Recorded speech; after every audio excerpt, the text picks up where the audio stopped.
Have you ever wondered what summer looks like up in the mountains?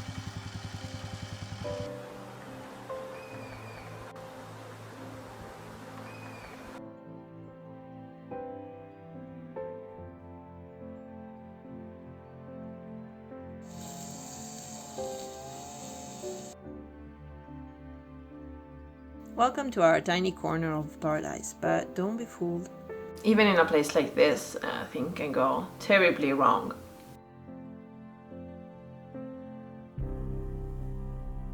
This, so far, has been a different summer for us. Midsummer held promises of hope, but by mid-July, darkness had landed in the middle of our sunny days. This made me even more thankful for a cabin like this in the middle of the forest. Living in the middle of a forest gives you plenty of reason to smile, no matter the unfairiness of life. But we'll get to that later.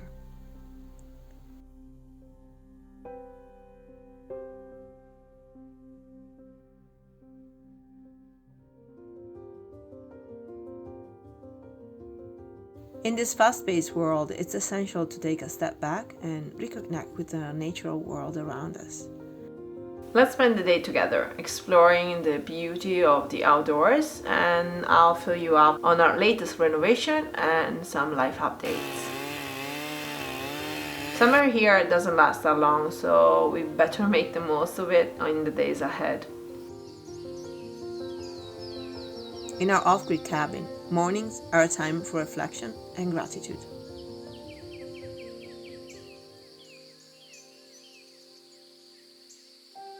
But it's time to head out. Today I'm taking you to a special place to pick up some wild strawberries and blueberries and to take in the amazing view. The alpine forest can be wondrous. Summer so far hasn't been that easy for us as a family. I know for someone me, referring to our house dog as a family member might sound too much. But no matter, Lucy has been a part of our lives for 12 years and I think she deserves to be called family. She has seen our daughter entering the world and follow her in those first unstable steps. And she's always been with us. At the beginning of June, Lucy had some issue with her health.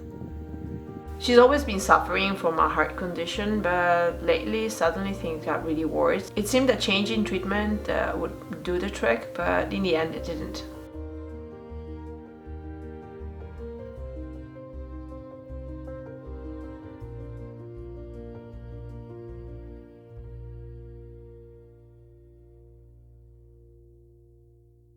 The weather changes really fast in the mountain, and if the forecasts say it's gonna be a sunny day, it's better to take advantage of it, because usually we got pretty much a rainstorm every afternoon.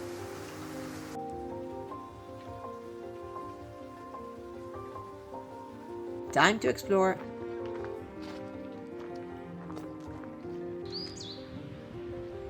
The forest is a living, breathing entity, full of wonders waiting to be discovered. Each step on the forest path is a step towards new things. The rustling leaves, the distant call of a bird, the scent of pine. I come from a city by the sea and I do love to swim, but I'm not really a beach type, but I guess for my complexion that's quite obvious. But I do really like to hike. So every time we got the chance to do that, we're on some mountain track with backpack and books.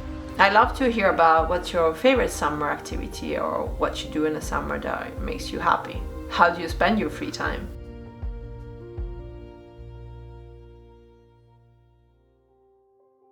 Today we're heading to a mountain hut to a place called Plums.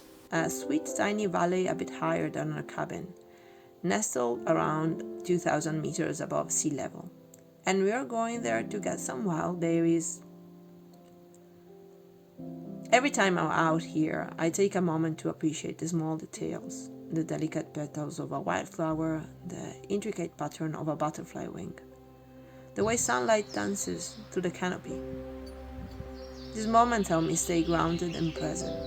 No matter how many times before I saw the same things, they always look new. But now, let's head back home. Lucky us, on the way down we even got to see and hear a couple of mountain eagles as well. They have been living around here for some years. Guess they are hardly visible on the screen, but you can hear them clearly. And if you enjoy nature as much as we do, please consider like and subscribe so I can keep you posted on our next adventures and our latest cabin renovation here. Nature has a way of quieting the mind and opening the heart. It's in these quiet moments that I often seek answers. And in the last few weeks personally, I have been really searching for those. And although I know I will not find them, staying out here has helped my heart feel a little less heavy. There's a day at the beginning of July, I think it was like the 6th, that I recall quite clearly. There was a big, beautiful butterfly resting on our front steps. And Lucy tried to catch it, and of course she missed. And when the butterfly flew away, for some reason, in my mind, there was like a connection made, and it was like, that was Lucy's life slowly flitting away, far and far away. And it was like a dark omen. I'm sure that anyone that's gone through something similar, like having to decide between life and death about a pet, knows that terrible feeling of like helplessness and hopelessness that you have, and you always think that you're doing the wrong thing and maybe there could be something else that you could do. But in the end, we tried everything. There was nothing that we could do anymore, and she was really just lying there and losing weight and getting worse, and there was no coming back anyway with her disease. So it just took like a lot of courage on our part, but I'm still sure it was the best decision that we could make.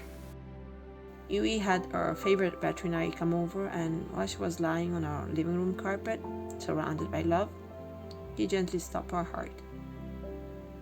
I'm still aching from the ordeal, and I feel uncommonly tired lately.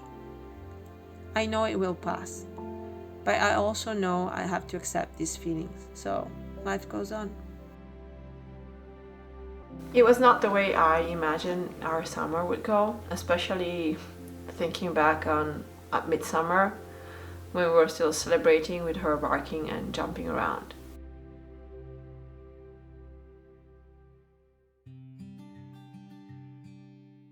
But speaking of things that have to go on, in a little bit I'll show you what we're doing down in our kitchen, and that will improve absolutely our time spent there. Well, especially my time, since I'm the one that usually cooks. it was long overdue.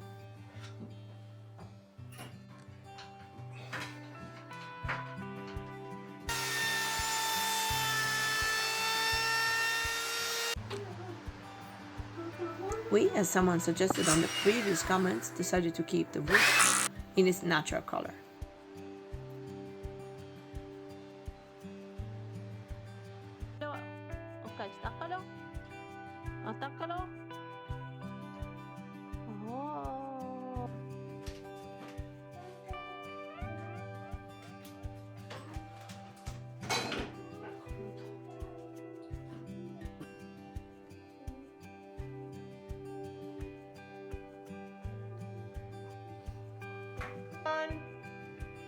Doing practical things sometimes eases our mind, using our hands to build something or take care of small tasks.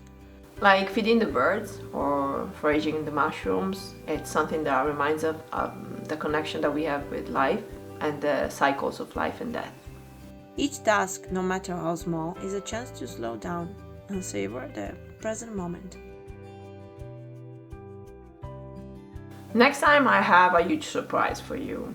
I think I've talked about it before, and there was a big improvement we were gonna make to the cabin, and so make sure you check up in about 2 weeks because I'm gonna post something quite impressive for the house.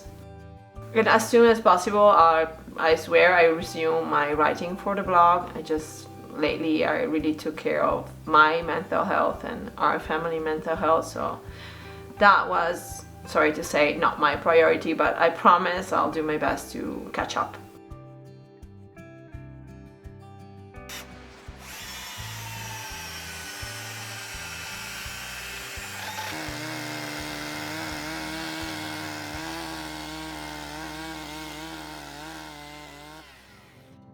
As the day draws to a close, the world around us begins to wind down. It's time for the sun to set. Summer has started on the wrong note, but we'll try to make the most of it. Especially because it will end so soon and we have so many things still to do. We decided to pause a little bit with the renovation and works and even posting while Lucy was not feeling well, because we thought it was better just to take care of our family and about what we were going through. But now it's time to get back on our projects, although with a heavier heart. This summer will carry with it a little less light, but life goes on, and that is a part of it. You can truly experience happy moments only if you understand that they are precious, because they will end. Impermanence is part of us, and it's what makes life worth living. Thank you for joining me today, and until next time, take care. Ciao.